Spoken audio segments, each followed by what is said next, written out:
Thank you very much for having me, Sue. I first appeared on Midwifery Hour as a student, as you've just mentioned, back in 2020, right in the middle of the pandemic. So actually, it's nice. It feels like coming home in a way, now that I'm back as a registered midwife.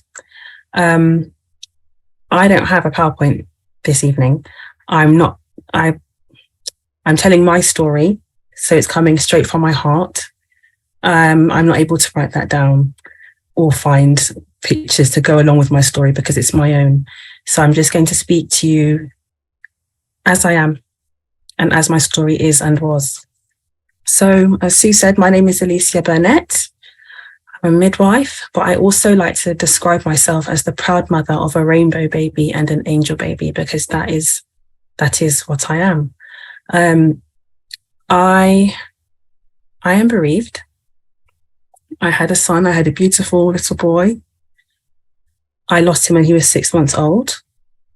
I won't go into the complications that led to his loss, but I'm going to share with you the impact that he had on my life over the very short time that he was with us. So I began my midwifery training in 2017. And one of the first things your lecturers tell you, after they've shown you where the library is and what textbooks you need to buy, because midwifery is a predominantly female profession. So one of the first things they told us is we advise you very strongly not to get pregnant while you're on the course to avoid having any interruptions. So I nodded and I listened. And I was like, I got pregnant in March. So I started the course in February. The very next month, I conceived my son. And my lecturers, they know it happens. Even though they say don't get pregnant, it's not the best thing, to try and delay it if you can. When you do fall pregnant, and this is to any student midwife out there, if you are currently pregnant, don't worry. You're not going to be yelled at. You're not going to get kicked off the course. They're midwives, for goodness sake. It's literally their job is to care for pregnant women and pregnant birthing people. So don't be afraid to disclose your pregnancy, because you can get extra additional support and you will need it. So that's just that. So yeah, got pregnant. I was fine during my pregnancy, but my son was not. So it was a very high risk pregnancy that required me to have a cesarean section for his safety. So my uni were really understanding. I had to go to extra scans, extra appointments that they were really accommodating. He was born in November 2017. My little boy. And he lived his life, the 6 months of his life, in neonatal intensive care. And I remember my partner and I, we were given accommodation very close to the hospital so we can go and visit him at 2:00 in the morning if I needed to see him, or if there was a problem and if there was an emergency, we needed to get there quickly. So I'm really, really grateful for that. Unfortunately, and he was a fighter, the condition that my son had, I was training to be a midwife. My mother is a nurse. She was a nurse. She's retired now, but she was a nurse. And we would read all the literature about his condition and try to find some inkling of hope that some babies do recover, and some do, but his condition is very, very severe. And there was no literature about a 6-month-old with his condition that was still alive. It didn't exist because it doesn't happen. And that just shows me how much of a fighter he was. His name was Micaiah Jelani. Micaiah means who is like God. It's a question. It means godlike. And for me, it meant that who other than God is to determine his fate. I was offered the option of termination for medical reasons, and I couldn't. I just couldn't. And that's why we named him Micaiah, because nobody else but God, we felt, had that power to make that decision. And I know that many families do make the decision to terminate, and I support them wholeheartedly. Every family has to make the right decision for them. And that can be from pregnancy to pregnancy. You can make a different decision. There's no judgment here on my part. We're all parents, we're all mothers, we're all fathers. And sometimes life is hard and you have to make very difficult decisions. So I made that decision on his behalf, continued with my pregnancy. He was born, we had our time with him, but unfortunately, we couldn't overcome he couldn't overcome. So he passed away in May 2018. And the day he died,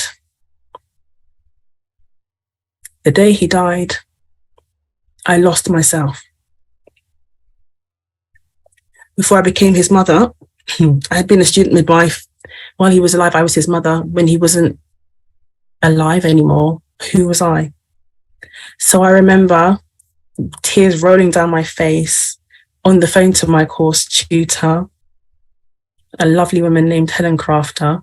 If any of you know Helen Crafter, please tell Helen that I say hello, and that my daughter, I've had a daughter now, she's fine. She's the most precocious little thing you'll ever meet. She's absolutely fine. Yes, so I was on the phone to Helen, and I was like, Helen, he's gone. He's gone. I have to come back. There's nothing for me. Please, can I come back? And I remember I had to have a meeting with the program lead and with Helen, and they spoke to me just to assess how I was. Was I ready to come back? And they let me come back onto the course. So he passed away in May 2018, and I went back to the course in September 2018. But because I'd been off for about a year, I was rejoining a different cohort. My original cohort, February 2017, were gems, absolute gems. Because I knew that my son would be born very unwell, I didn't buy him any baby clothes. I didn't decorate a nursery. I didn't plan a baby shower because I was always reminded with every appointment, your risk of stillbirth is very high. My mother would tell me, don't get your hopes up. You don't know what's going to happen. Don't buy anything. It's bad luck. So I didn't make any plans. I just took everything day by day. And I remember the day, my last day before I went on maternity leave from the course, I didn't really feel that great. I didn't really want to go in, but one of my friends kept nudging me, you're coming in, right? I was like, yeah, okay, fine. So I went in, and then I saw them squirreling around. I thought, what's going on here then? I walk into the classroom and they've put on a full-blown baby shower. There's food, there are presents. They all sat in a circle around me and told me really lovely things. And they gave me these little beads that got turned into a necklace that I still have to this day. It was really beautiful. But because I came back to a different cohort, it was completely different. Nobody knew what had happened.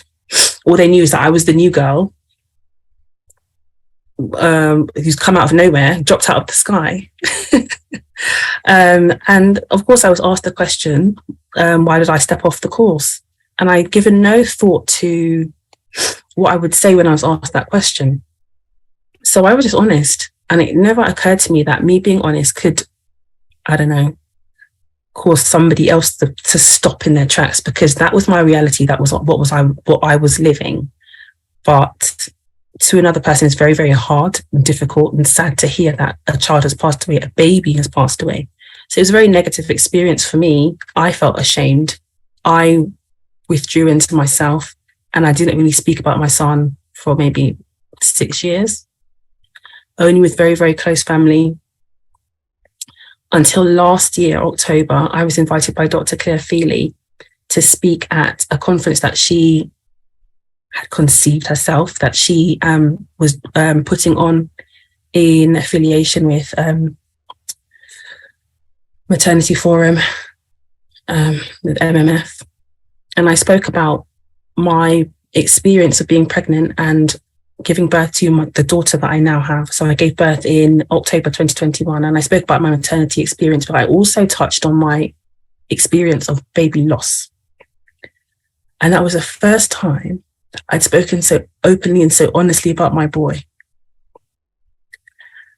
And it was freeing. I've been locked inside myself for a long time, and it was really freeing. It was a release. And then I got a job at Tommy's the following January. And my job primarily is to work on the support service, a special support service that Amina will be telling you about later on.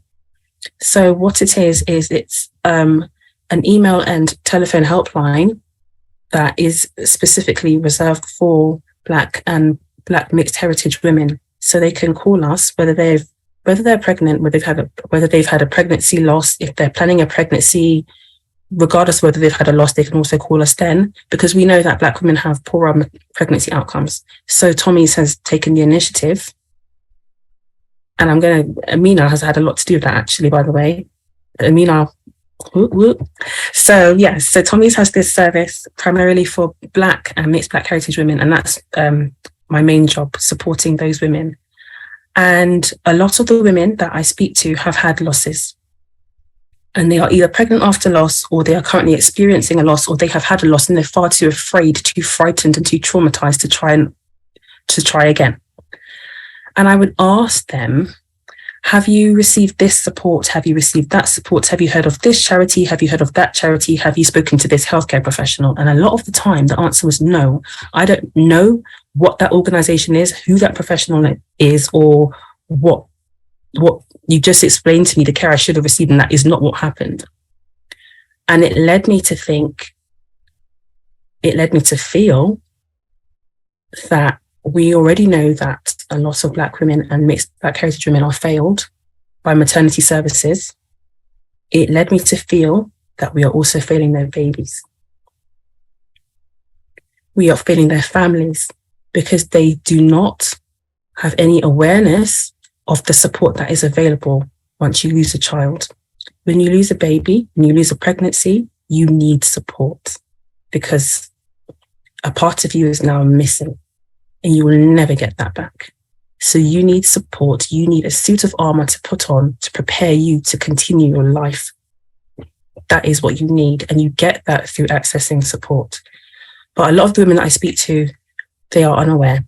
So I thought, what can I do in my capacity as now a Tommy's midwife, and now as an unbound free person that is able to express my grief, that is able to express the feelings that I now have openly. And I thought, well, I want to do something. I want to create an awareness day. I can do that. I know how to use Canva. I have an Instagram account. I can do this. But I was frightened. I was still frightened. My experience of being shunned my experience of being shunned for being bereaved really does still live with me. So I was frightened. I was afraid. But I did it anyway, because that's just what I do. I did it anyway. So now I have founded Black Baby Loss Awareness Week, which runs from the 15th to the 19th of May. So it started on Monday, and it is a series of 5 days that have 5 different themes. So the first theme for Monday was, why does Black Baby Loss Awareness Week matter? Day 2 was cultural aspects of grief within Black communities. Today is day 3, and it's about baby loss support services. And today, especially, is for me to just really signpost and shine a spotlight on all of the various support organizations and professionals that exist. I'm telling you this because that is absolutely my intention. I've been very busy today, so I haven't been on Instagram as much as I wanted to be, but that is what's going to be happening on the page today.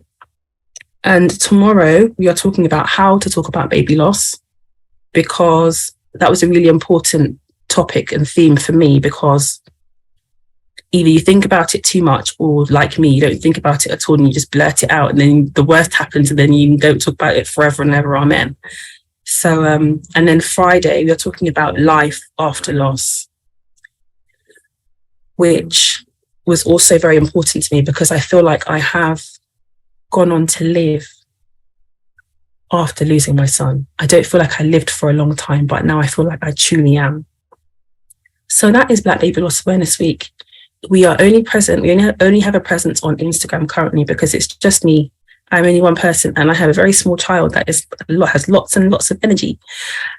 So we are present on Instagram. The Instagram handle is at Black Baby Loss Awareness. And on there, you will find, as I said, signposting to different organizations. You will also find Instagram lives. Now, I don't know. I feel like I have this, things just tend to drop out of the sky sometimes for me and land in my lap. I'm not a very strategic person. I'm quite chaotic, actually.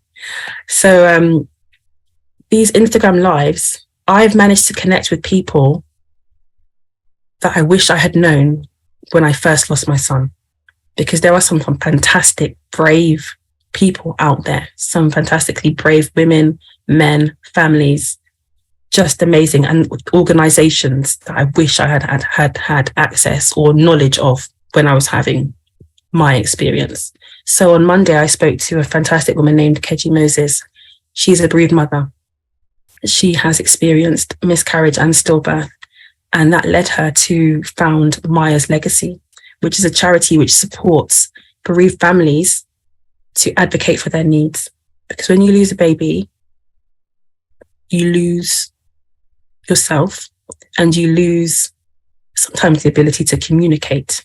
So she works with these families and helps them, supports them to advocate for their needs. And on Tuesday, I spoke to 2 other Black bereaved mothers. Oh, I can't even tell you. You need to go onto the Instagram page, find the live and watch it. You need to watch it. And there's learning to come from these Instagram lives. So one of the things that I learned was that the language we use as healthcare professionals, as midwives, obstetricians, healthcare professionals in general, can be so cold. So cold. When we are talking about pregnancy remains, when we are telling people that their baby is dead, those words are like daggers. They are like a knife to your heart. And I think as healthcare professionals, we need to embrace kindness. There is no place for callous, cold language when you are speaking to somebody that has lost a child. I very much am aware that we need to document everything that we have said, and that we have to make clear that a baby is no longer alive. But we can do that without using language like your baby is going to die within you in the next 2 hours. There's no excuse for it. So that's that's a bit of learning that has come out of just that one Instagram live. I would recommend that you go and watch that one in particular. And then today I had an Instagram live with Donna Ockenden and a lovely midwife that's working in Nottingham. So Donna's chairing the Nottingham Review, and all the midwives here, especially the academics, will know that a criticism that the Shrewsbury and Telford Review received was that the voices of Black and brown families was not represented. Donna heard your criticisms and she's responding. So she's working with Gemma Poole, who is a midwife working in Nottingham, to reach out to the Black and brown community and bring them into the review so that their voices are represented and that their views and experiences are reflected in the findings of the Nottingham Review. So that's what I did today.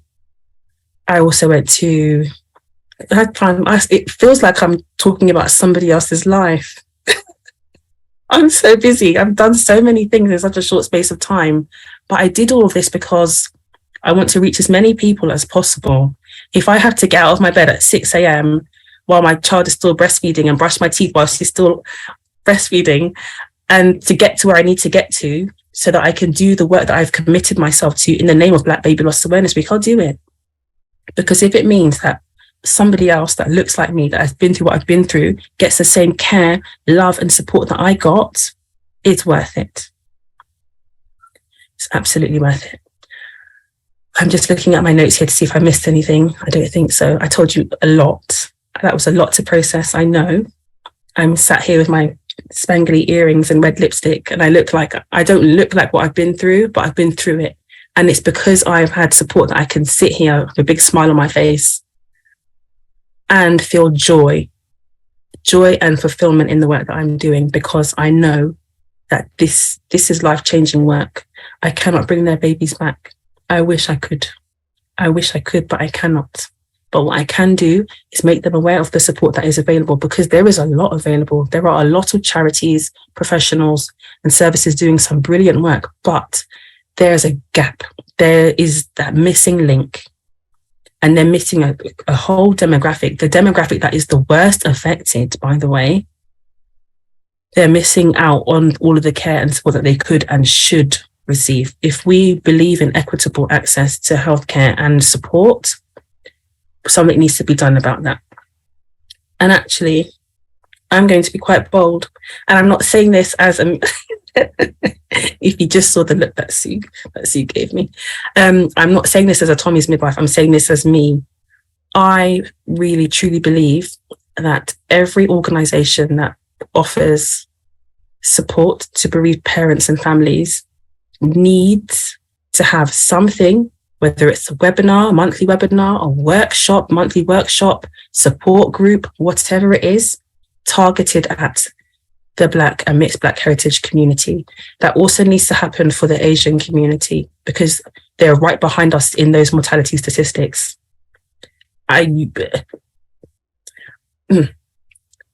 If I speak, because what are we doing? What are we doing? We know the statistics, we know the data. The data is not new. And you guys have the capacity. You're doing amazing work. And if you want to reach out for me to support you to do this, I will. I'll bring my kid if I have to, because this is such important work. Please take the example of what Tommy's is doing, and also take the example of Sands. They are doing the work. They are doing the work. Just take them as an example. Nobody's judging you. If you don't know, you don't know. You don't know what you don't know. But please know that I'm here. I'm here to support. I'm here to put you in contact with these communities, because I don't know, it just doesn't come easy to me, but it kind of comes easy to me. I'm good at making connections, and I'm so happy to connect you with Black and brown communities wherever it is, wherever you are. That's my offer. That's my offer of help. And I think it's a lot of these organizations have been so receptive to what I'm trying to do. So receptive, so eager to help. They want to be involved. We love what you're doing. Please, can we help?